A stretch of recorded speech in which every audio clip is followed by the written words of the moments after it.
الحمد لله رب العالمين والعاقبة للمتقين والصلاة والسلام على سيد الأنبياء والمرسلين وعلى آله وأصحابه ومن تبعهم بإحسان إلى يوم الدين. اللهم صل على روح محمد في الأرواح وصل على جسد محمد في الأجساد وصل على قبر محمد في القبور. رب اشرح لي صدري ويسر لي أمري واحلل عقدة من لساني يفقهوا قولي. سبحان ربك رب العزة عما يصفون وسلام على المرسلين والحمد لله رب العالمین. گزشتہ صورتوں میں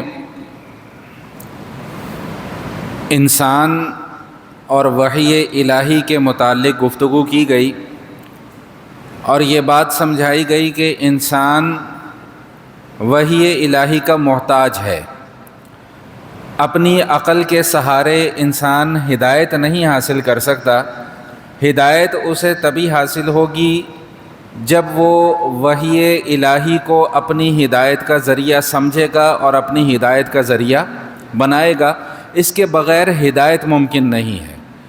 انسانی عقل کے ذریعے سے مادی اعتبار سے تو ترقی ممکن ہے، لیکن اخروی اعتبار سے ترقی اس وقت تک ممکن نہیں ہے جب تک کہ انسان اپنے آپ کو وحی الہی کا پابند نہ بنائے.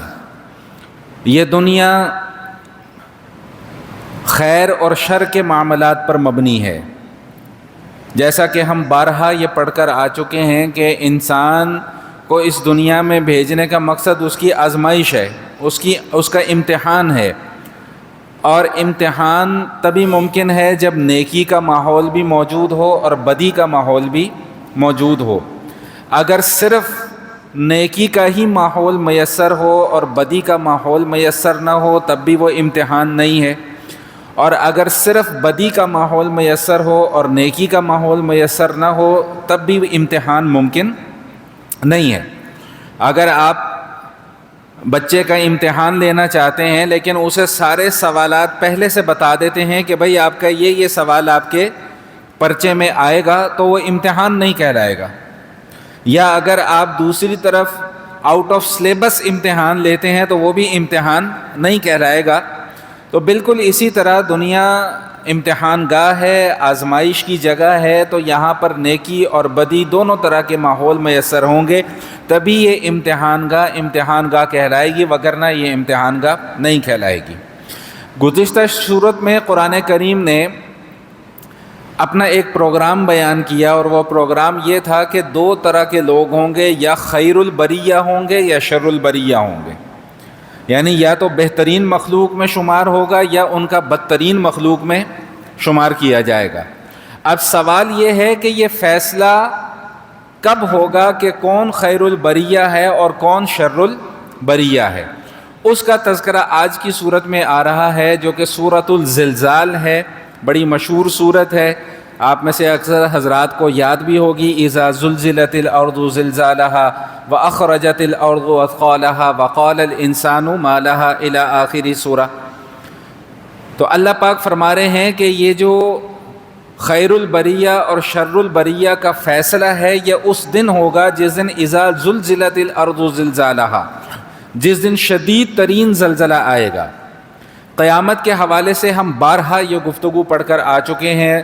سورۃ الحج کی ابتدائی آیات میں بھی اللہ پاک یہی ارشاد فرماتے ہیں کہ یا ایھا الناس اتقوا ربکم ان زلزلۃ الساعۃ شیء عظیم، کہ قیامت کا جو زلزلہ ہے وہ ایک بہت بڑی چیز ہے. اور بارہا یہ مضمون ہم پڑھ کر آ چکے ہیں کہ قیامت القاریعہ ملقاریہ، ابھی اگلی صورت بھی آ رہی ہے کھڑکھڑانے والی، الحاقۃ ملحاقہ. یہ ساری کی ساری وہ صورتیں ہیں کہ جس میں قیامت کی ہولناکیاں اور قیامت کی شدت کو بیان کیا گیا. تو اسی طرح اس صورت کے آغاز میں بھی قیامت کی شدت کو بیان کیا گیا کہ اذا زلزلت الارض زلزالها، کہ وہ وقت یاد کرو کہ جب زمین کانپنا شروع ہو جائے گی اور شدید قسم کا کانپنا شروع ہو جائے گی.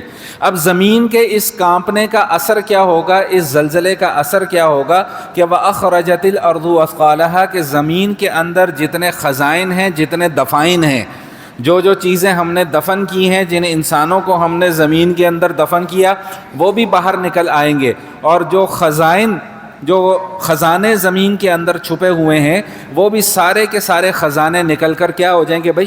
باہر آ جائیں گے۔ وَأَخْرَجَتِ الْأَرْضُ أَثْقَالَهَا وَقَالَ الْإِنسَانُ مَا لَهَا، اس دن انسان کہے گا یہ کیا ہو رہا ہے؟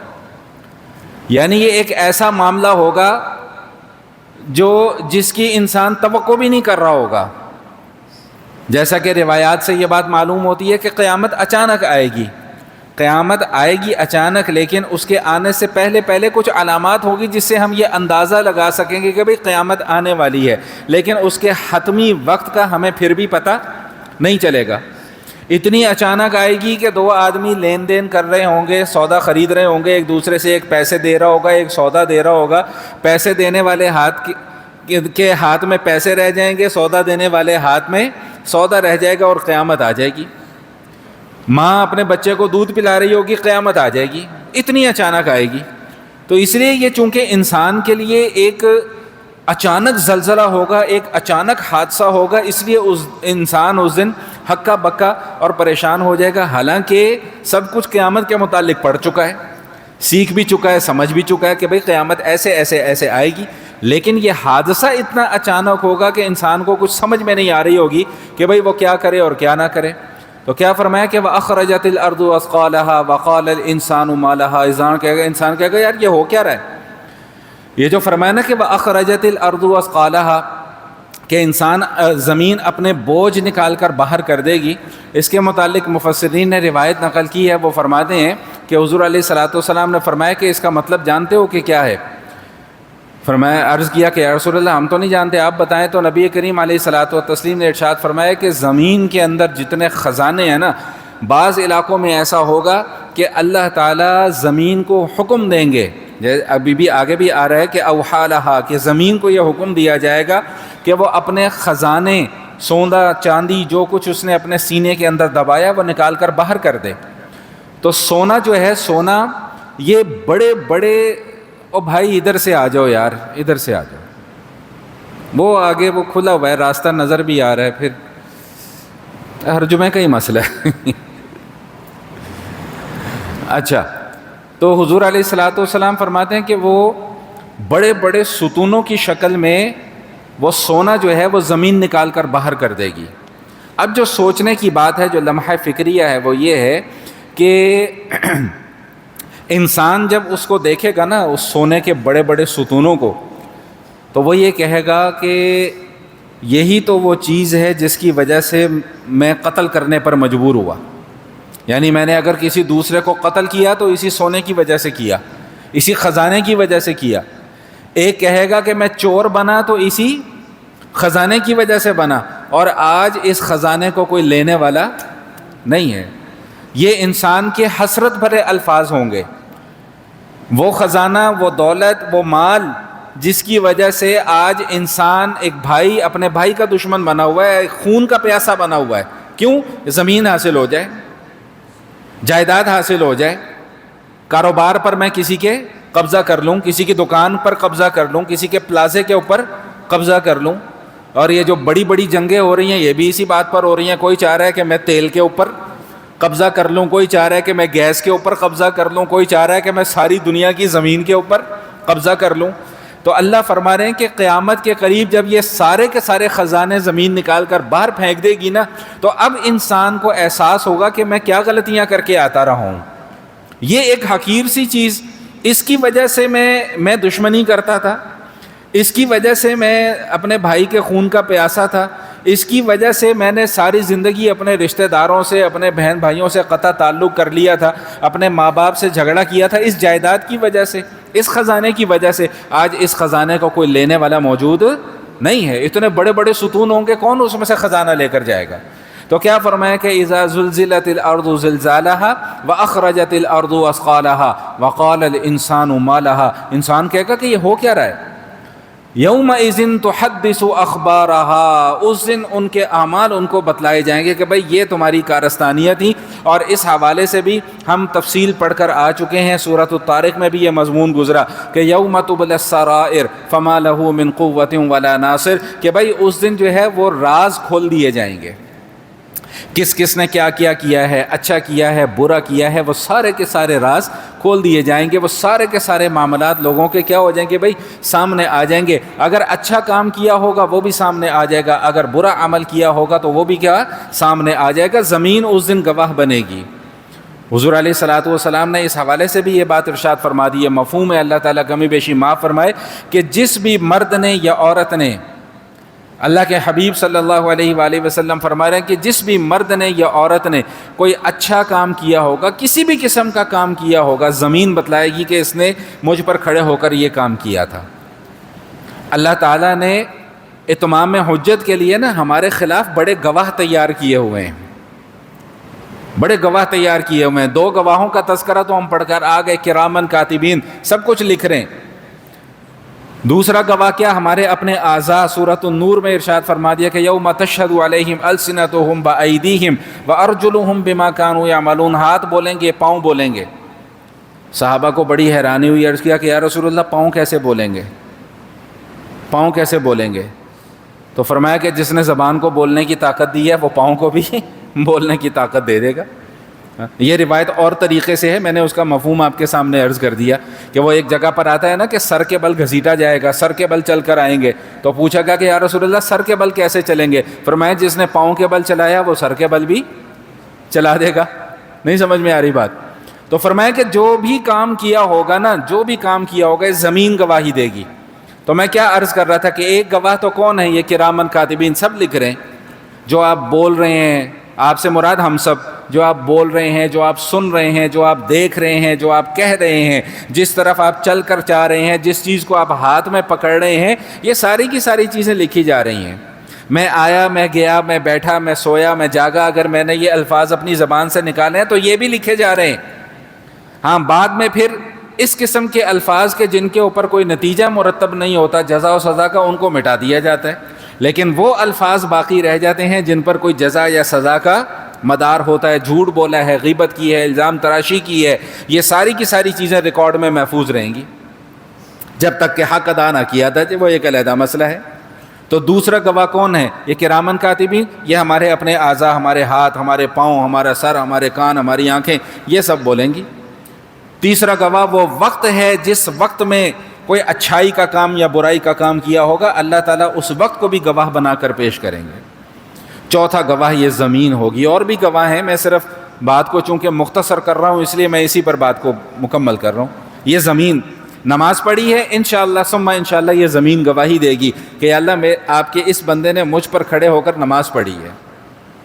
کوئی بھی اچھائی کا کام کیا ہے، کوئی بھی بھلائی کا کام کیا ہے، جس جگہ پر کھڑے ہو کر کو صدقہ کر دیا، خیرات کر دیا، کسی غریب کی مدد کر دی، کسی بھوکے کو کھانا کھلا دیا، کسی پیاسے کو پانی پلا دیا، کسی بے لباس انسان کو لباس پہنا دیا، تو وہ جگہ جو ہے وہ ہمارے حق میں گواہی دے گی کہ اللہ اس بندے نے اس مقام پر کھڑے ہو کر یہ کام کیا تھا.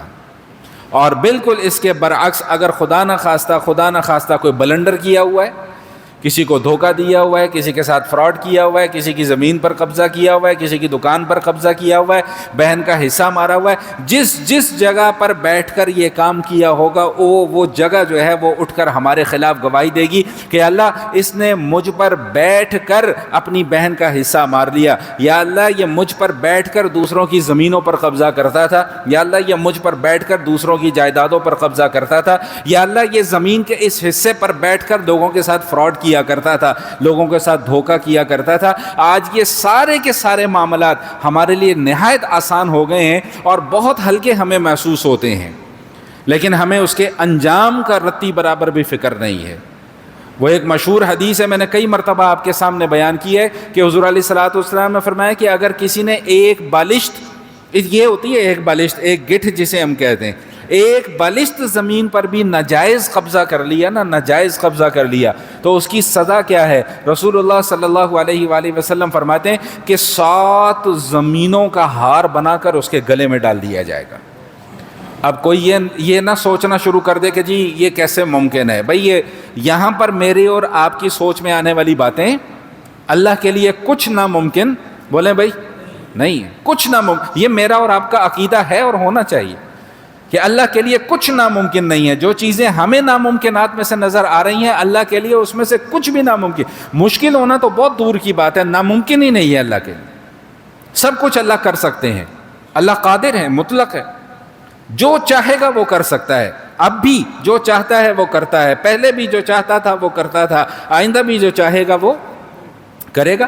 تو وقال الانسان ما لها یومئذ تحدث اخبارها, بھائی زمین بولے گی کہ بھئی انسان نے مجھ پر کھڑے ہو کر کیا کیا کیا ہے. اور یہ زمین کیوں بولے گی؟ بأن ربک اوحی لها, اس لیے کہ اس زمین کو رب نے حکم دیا ہوگا کہ بھئی تو نے یہ کام, تو نے آج لوگوں کے راز اگلنے ہیں, تو نے آج لوگوں کو بتانا ہے کہ بھئی تم کیا کیا کرتے رہے تھے.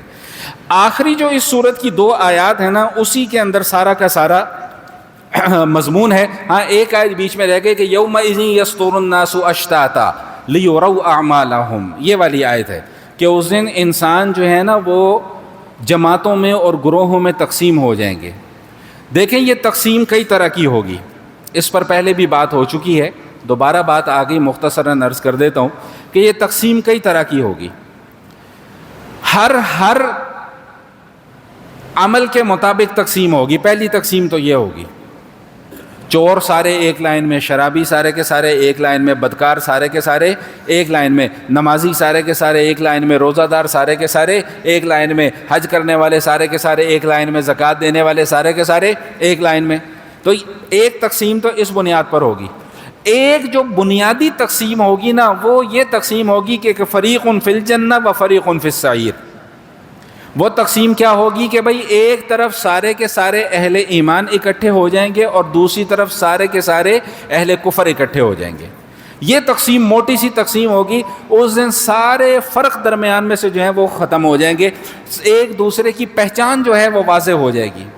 پتہ چل جائے گا کہ بھئی یہ جنت والے ہیں, یہ دوزخ والے ہیں.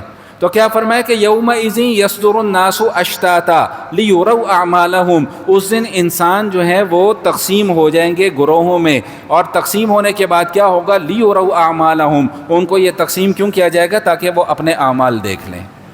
جو کچھ اس دنیا میں کیا ہے وہ سارے کے سارے اعمال ان کی آنکھوں کے سامنے آ جائیں.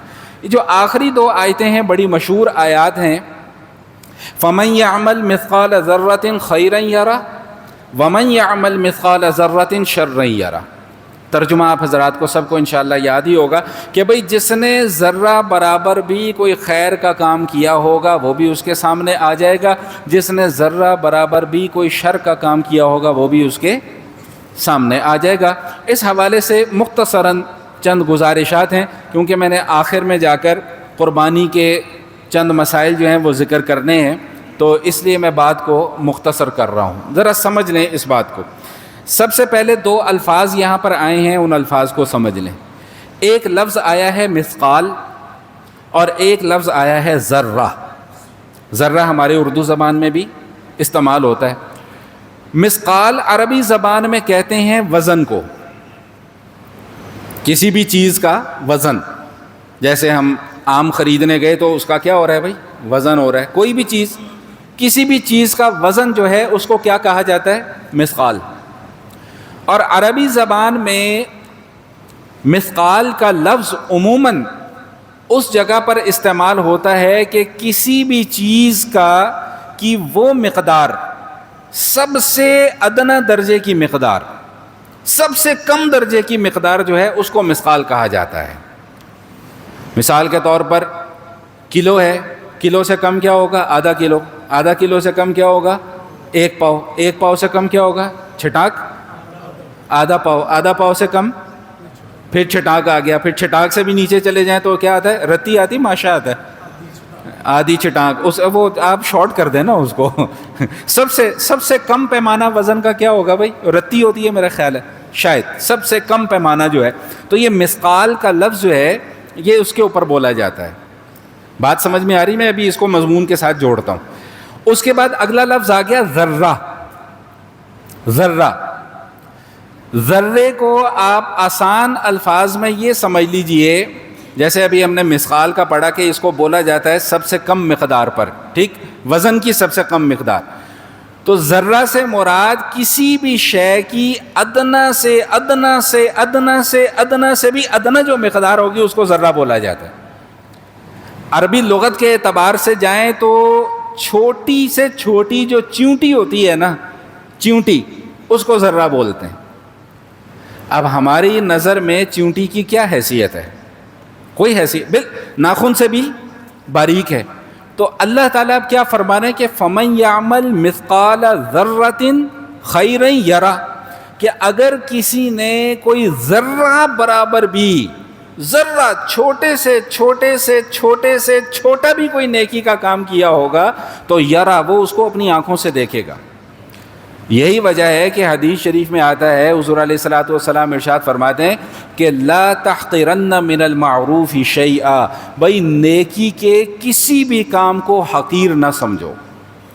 اگر چھوٹے سے بھی چھوٹا کام میری اور آپ کی نظر میں کوئی خیر کا چھوٹے سے بھی چھوٹا کام ہے نا، تو رسول اللہ صلی اللہ علیہ وآلہ وسلم فرما رہے ہیں کہ اس کو معمولی نہ سمجھو۔ ہو سکتا ہے کہ کل آخرت میں قیامت والے دن یہ چھوٹی سے چھوٹی نیکی تمہارے کام آ جائے۔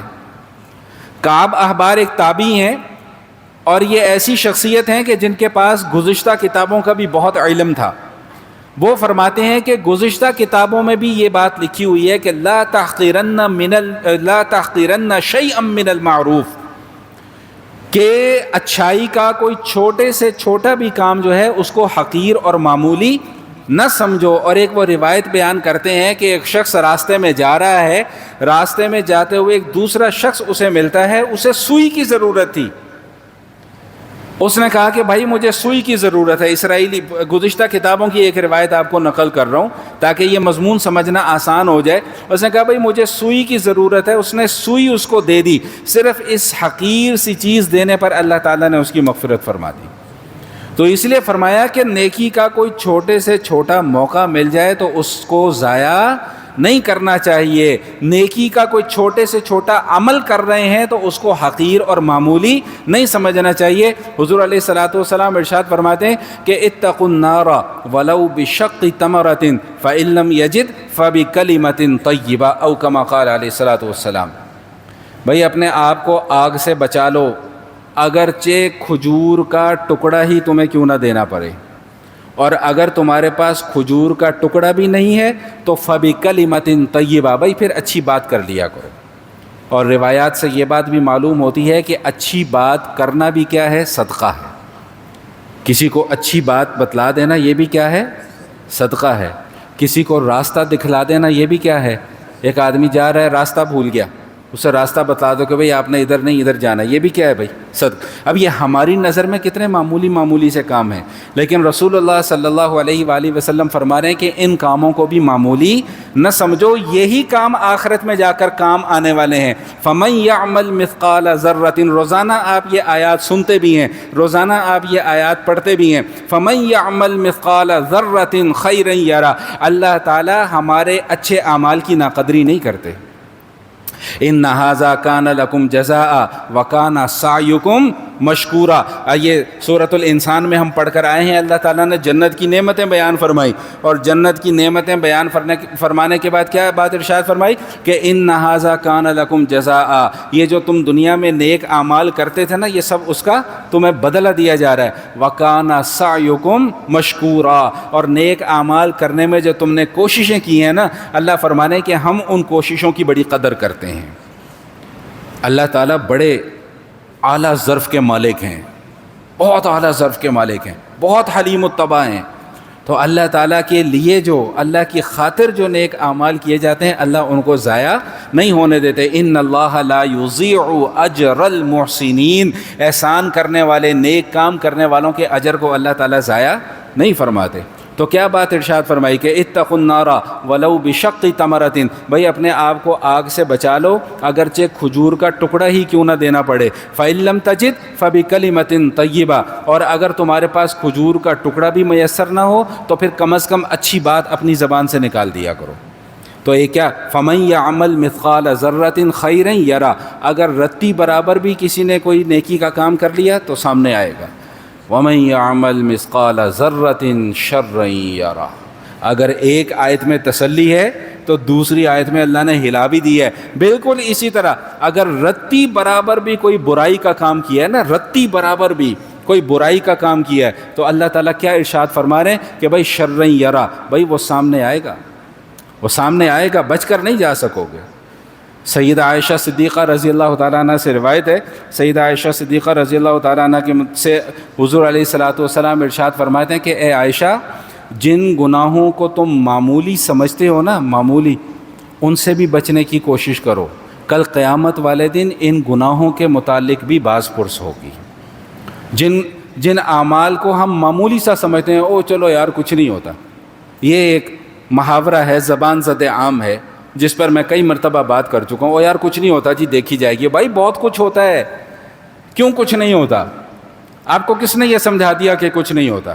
اللہ تو کہہ رہے ہیں کہ فَمَن يَعْمَلْ مِثْقَالَ ذَرَّةٍ شَرًّا يَرَى، بھائی اگر اتنی سی بھی کوئی برائی کی ہے نا، اتنا سا بھی جھوٹ بولا ہے نا، اتنا سا بھی جھوٹ بولا ہے، اتنی سی بھی غیبت کی ہے، اتنی سی بھی چغل خوری کی ہے، اتنا سا بھی ایک ناخن کے برابر بھی کسی کی زمین پر قبضہ کیا ہے، ایک ناخن کے برابر بھی کسی کو نقصان پہنچایا ہے، ایک ناخن کے برابر بھی کسی کو دھوکہ دیا ہے نا، جس کو ہم دھوکہ نہیں سمجھ رہے، جس کو ہم دوسرے کا نقصان نہیں سمجھ رہے، جس کو ہم دوسرے کے ساتھ جھوٹ نہیں سمجھ رہے، جس کو ہم غیبت نہیں سمجھ رہے، جس کو ہم الزام تراشی نہیں سمجھ رہے، جس کو ہم چغل خوری نہیں سمجھ رہے، اللہ فرما رہے ہیں کہ وہ بھی تمہارے سامنے آئے گا۔ پھر بچ کر کہاں جاؤ گے؟ وہاں تو بچ کر نکلنے کا کوئی راستہ ہے ہی نہیں، کہاں بچ کر جاؤ گے؟ کس کو وہاں پر اپنا سفارشی بنا کر پیش کرو گے بھائی؟ کس کو وہاں پر کچھ لے دے کر معاملہ ختم کرنے کی کوشش کرو گے؟ کچھ لے دے کر بھی معاملہ ختم ہونے والا نہیں ہے۔ تو کیا فرمایا؟ فَمَن يَعْمَلْ مِثْقَالَ ذَرَّةٍ شَرًّا يَرَى، جس نے رتی برابر بھی کوئی گناہ کا کام کیا ہوگا نا، وہ اس کے سامنے آئے گا۔ یہ سورۃ الزلزال کے مضامین تھے۔ ایک دو احادیث مختصراً میں اس مضمون کے حوالے سے اور ذکر کر دوں، پھر بات کو مکمل کرتا ہوں۔ ایک شخص نبی علیہ الصلوۃ والسلام کی خدمت میں حاضر ہوئے، بزرگ تھے، وہ عرض کرنے لگے کہ یا رسول اللہ صلی اللہ علیہ وآلہ وسلم، مجھے کچھ احکام وغیرہ سکھلا دیں، تو لیکن یہ خیال رکھیں کہ میں بوڑھا آدمی ہوں، زیادہ محنت مشقت میں نہیں کر سکتا، ٹھیک؟ تو حضور علیہ الصلوۃ والسلام نے صحابہ کرام کو فرمایا کہ قرآن کریم میں الف لام را سے جو صورتیں شروع ہوتی ہیں، کئی صورتیں آتی ہیں، وہ ان کو سکھا دو۔ میں کہا یا رسول اللہ بوڑھا آدمی ہوں، مجھ سے نہیں سنبھالا جائے گا اتنا کچھ، کو شارٹ کٹ میں مجھے بتائیں۔ تو پھر حضور علیہ الصلوۃ والسلام نے صحابہ کرام کو فرمایا کہ بھئی ان کو جو صورتیں حامیم سے شروع ہوتی ہیں نا، وہ سکھلا دو۔ وہ کہنے لگے یا رسول اللہ وہ بھی بڑی لمبی لمبی صورتیں ہیں، میں کہاں سے وہ یاد کروں گا، نہ مجھ سے یاد ہونی ہے نہ مجھے سمجھ میں آنی ہے۔ تو پھر حضور علیہ الصلوۃ والسلام نے فرمایا کہ یہ والی صورت اذا زلزلت الارض زلزالها واخرجت الارض اثقالها، یہ والی صورت سکھاؤ۔ جب ان کو یہ والی صورت سکھلائی تو وہ فرمانے لگے کہ بس بس بس بس کافی ہے، اس میں سب کچھ آ گیا، اس میں ساری چیزیں آ گئی ہیں، بس مجھے اب مزید کسی اور چیز کی ضرورت نہیں ہے۔ ایک اور حدیث آپ کو اسی صورت کے حوالے سے میں سنا دیتا ہوں کہ حضور علیہ الصلوۃ والسلام ایک موقع پہ زکوٰۃ کے احکام اور مسائل صحابہ کو سکھلا رہے تھے۔ بھائی صحابہ سیکھتے تھے، حضور بولے بھائی سکھلاتے تھے۔ ہم یہ چاہتے ہیں کہ ہمیں بغیر سیکھے ہی سب کچھ آ جائے، سیکھنا نہیں، ہمیں بس گوگل کھولیں اور ہمیں سب کچھ ہمارے سامنے آ جائے، ایسے نہیں ہوتا، ٹھیک؟ تو بہرحال تو صحابہ سیکھتے تھے، حضور سکھلاتے تھے، تو زکوٰۃ کے مسائل بیان فرما رہے تھے۔ اب یہ حدیث تو بہت مختصر سی ہے، لیکن اس میں پہلو کئی ہیں۔ اب ایک صحابی اٹھ کے کھڑے ہوئے، انہوں نے ایک عجیب سا سوال کر دیا۔ سوال انہوں نے یہ کیا کہ یا رسول اللہ صلی اللہ علیہ وآلہ وسلم، یہ جو گدھے ہوتے ہیں، گدھے، ڈونکی، کھوتا، کیا اس کے اندر بھی کوئی زکوٰۃ ہے؟ وہ شاید انہوں نے پالے ہوں گے گدھے ودھے۔ تو نبی پاک صلی اللہ علیہ وآلہ وسلم نے ارشاد فرمایا کہ بھائی مجھے اس کے متعلق کوئی حکم بیان، بولے بھائی جاگ جائیں، بس ختم ہونے والی تقریر، مجھے اس کے متعلق کوئی حکم بیان نہیں کیا گیا۔ ہاں البتہ یہ دو آیتیں ایسی اللہ تعالیٰ نے اتار دی ہیں جس میں سب کچھ آ گیا کہ بھائی اگر خیر کا کام ہے تو وہ بھی سامنے آئے گا، اگر شر کا کام ہے تو وہ بھی کیا ہوگا بھائی۔ البتہ یہ مسئلہ سمجھ لیں کہ کھوتوں پہ زکوٰۃ نہیں ہے، ہاں نہیں تو اپنے گاؤں میں جا کے چودھری صاحب کے جا کے پاؤں پکڑ لو، چودھری صاحب آپ نے کھوتے پالے ہوئے اس کے اوپر زکوٰۃ دیا کرو، جو کھوتوں کے اوپر کوئی زکوٰۃ نہیں ہوتی۔ بات سمجھ میں آ گئی کہ نہیں آ گئی؟ تو ایک حدیث آپ کو میں نے کیا سنائی۔ اچھا اب اس میں جو میں پہلو عرض کرنا چاہ رہا تھا وہ کیا عرض کرنا چاہ رہا تھا کہ دیکھیں صحابہ کرام کا شوق کیا تھا۔ ان کو جستجو کس بات کی تھی؟ ان کو جستجو اس بات کی تھی کہ دین کا کوئی مسئلہ اور دین کا کوئی حکم ہم سے رہ نہ جائے۔ آج ہماری پوری کی پوری کوشش کس بات پر ہے کہ ہم دین سے کسی طریقے سے بچ کے باہر نکل جائیں، ہمیں اس مسئلے کے اوپر عمل نہ کرنا پڑ جائے کہیں، ٹھیک، شلوار ہمیں کہیں ٹخنوں سے اوپر نہ کرنی پڑ جائے، کہیں ہمیں داڑھی نہ رکھنی پڑ جائے، بس مولوی صاحب کوئی ایسا راستہ ہمیں بتا دیں، کوئی درمیانی راہ ہمیں بتا دیں کہ جس سے مولوی صاحب بھی خوش ہو جائیں اور ہم بھی کیا ہو جائیں بھائی۔ تو وہ میں اس موقع پہ یہ عرض کیا کرتا ہوں، وہ کیا ہے، ایک شعر ہے، اس کا مجھے مصرع دوسرا اچانک ذہن میں آ گیا کہ خوش رہے رحمان بھی اور راضی رہے رحمان بھی اور خوش رہے شیطان بھی۔ ہم وہ والی پالیسی جو ہے وہ اختیار کرنا چاہتے ہیں۔ تو صحابہ کا شوق کیا ہے کہ دین کا کوئی مسئلہ اور دین کا کوئی حکم ہم سے رہ نہ جائے۔ تو سوال کیا پوچھ رہے ہیں کہ یا رسول اللہ کیا گدھوں کے اوپر بھی کوئی زکوٰۃ ہوتی ہے کہ نہیں ہوتی؟ تو حضور کیا فرما رہے ہیں کہ بھائی اس کے متعلق مجھے کوئی واضح حکم نازل نہیں کیا گیا۔ تیسری حدیث سن لیں، پھر میں اس موضوع کو ختم کر رہا ہوں۔ حضور علیہ الصلوۃ والسلام نے ارشاد فرمایا، مفہوم ہے، اللہ کمی بیشی معاف فرمائے، کہ سورۃ الزلزال، یہ والی جو سورت جس کے مضامین ابھی آپ کے سامنے بیان ہوئے، فرمایا کہ اگر کوئی شخص اس کی تلاوت کر لے تو اس کو کتنا ثواب ملتا ہے؟ اس کو اتنا ثواب ملتا ہے کہ جیسا کہ اس نے آدھا قرآن کریم تلاوت کر لیا۔ سمجھ میں آئی بات؟ لیکن جو مسئلہ میں اس کے ساتھ ساتھ سمجھانا چاہتا ہوں وہ یہ کہ آدھا قرآن کریم پڑھنے کا ثواب ملے گا، اس کا یہ مطلب ہرگز نہیں کہ آپ نے آدھا قرآن کریم پڑھ لیا۔ نہیں سمجھ میں آئی بات؟ جیسا کہ ایک مشہور روایت ہے، مجھے اس کی اتھینٹسٹی نہیں ہے کہ وہ روایت صحیح بھی ہے کہ نہیں ہے، مشہور ہے، آپ نے اکثر واعظین کی زبان سے یہ سنا ہوگا کہ جی ماں باپ کی طرف محبت کی نگاہ سے دیکھو تو حج اور عمرے کا ثواب ملتا ہے۔ بھائی یہ ابھی اس کو آپ کو آگے بیان کرنے کی اجازت نہیں، کیونکہ یہ میں اس کی پوری تحقیق کروں گا کہ یہ روایت موجود ہے بھی کہ نہیں ہے۔ ہمارے یہاں آج کل یہ بڑا مسئلہ چل رہا ہے، تو لیکن بہرحال میں سمجھانے کے لیے یہ بات عرض کر رہا ہوں کہ بھائی حج اور عمرے کا ثواب ملتا ہے، حج اور عمرہ نہیں ہوتا، وہ آپ کو جا کر کرنا پڑے گا۔ ایک اور حدیث بھی مثال کے طور پہ پیش کر دیتا ہوں کہ حضور علیہ الصلوۃ والسلام نے ارشاد فرمایا کہ من احیا سنتی عند فساد امتی فلہ اجر 100 شہید، کہ جس نے فساد امت کے زمانہ میں میری ایک سنت کو زندہ کیا اسے 100 شہیدوں کے برابر ثواب ملے گا۔ اب اس کو شہید، لیکن پھر بھی شہید وہی ہوگا جو میدان جنگ میں دشمن کے ہاتھوں قتل ہو جائے گا، شہید وہی کہلائے گا۔ تو ایک ہوتا ہے اجر کا ملنا، ایک ہوتا ہے مقام کا ملنا۔ اجر اور چیز ہے، مقام اور چیز ہے۔ تو آدھا قرآن کریم پڑھنے کا ثواب ملے گا، لیکن اس کا یہ مطلب ہرگز نہیں کہ آپ نے آدھا قرآن کریم پڑھ لیا۔ وہی مسئلہ سمجھ میں آ گیا؟ تو بہرحال یہ سورۃ الزلزال کے مضامین تھے، مختصراً آپ کے سامنے میں نے بیان کر دیے۔